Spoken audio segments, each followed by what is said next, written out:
This is a crazy story. I know LEGO Marvel's latest releases have been poorly received, but it seems like LEGO is also aware of it. And it seems like they're starting to take some steps against some of that blowback. The LEGO Marvel brand as a whole has been on a bit of a weird trajectory because if we go on ahead and take a look at everything past the Sanctum Sanctorum releasing this year, I really think that the releases have been mired with very much an underwhelming lineup. Yes, a couple of the Wakanda Forever sets are kind of cool, and I do think that the I Am Groot or Baby Groot set is actually quite well done as well. But beyond that, we have seen very underwhelming sets, especially when we talk about the most expensive sets that have been releasing what feels like back to back to back, whether it be the Black Panther statue bust or the more recent subject matter is the Hulkbuster.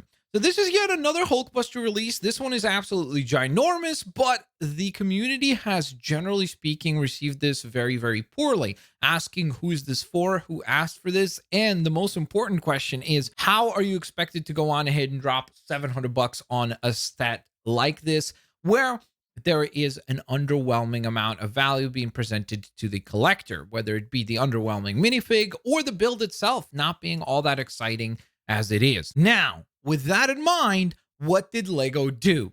Well, if you go onto the LEGO website, you'll typically notice that every set is accompanied by some star rating. This is a common practice for pretty much any online retail store where you would typically shop, whether it be like Best Buy or Amazon or something like that, where you would go onto their storefront and then before you purchase an item, you can see a set of reviews. Now, sometimes those reviews are useless because there will be just fluffy language where you're like, okay, these seem like paid reviews, or sometimes it'll be the other way around where it seems like somebody like review bombs the actual product and the criticism seemed to be very weirdly niche and specific. But generally speaking, the LEGO site doesn't really suffer from those extremes, and you get a pretty good idea of what the community thinks of a specific LEGO set. Well, that will not be the case with the Hulkbuster, because if we go onto the Hulkbuster page, you actually don't have the option to go on ahead and drop ratings at all. The actual option of dropping star ratings has been completely removed on that particular page. And that has gotten everybody riled up saying, oh my goodness, LEGO is hiding the review scores for this. This is absolutely crazy.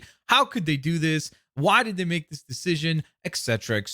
I also do want to bring this up because I've seen a few people say that this particular point that I'm currently covering is a complete lie, and it's just people trying to go on ahead and get people riled up against Lego, etc., which is always super weird as well when people are like that fanatical about a brand. But here's what I will say. They bring up the point of if you go onto the website, there's a bunch of sets that don't have reviews. And so it's just purely a lie. Maybe LEGO is just phasing out the review element and score altogether. And that's false, because if we go on to one of the sets that is brought up in this defense is the Miles Morales figure set, and you go on ahead and look at the page, yes, you don't see any ratings, but that's not because the ratings option is not there. It's just because nobody has actually written a review for that set. Speaking of which, if you bought this figure and you would like to review it, you should probably do that on the site. That would be helpful to the community. But if you scroll down on that same page, you do have the option to write a review because it in fact says customer reviews. Be the first to write a review. You press that button and then you fill in your score and you go on ahead and let them know what you think. However, if we go back over to the Hulkbuster page, no such option exists. The only option that we see is specifications. Typically, right below that tab is where you would find the write a review option, and it is clearly omitted from that page. So this is most certainly a case of LEGO being aware that there is a lot of negativity around the set, deservedly so, and this is them trying to go on ahead and remove that feature from going on ahead and seeing a really bad review for this particular set. I think that's a silly practice, but let me know what you guys think down in the comment section below. Should they just go on ahead and embrace the fact that this set has been poorly received by the community and say, hey, you know what? We messed up. We'll try better next time. Can't have a perfect product lineup, and you live and you learn.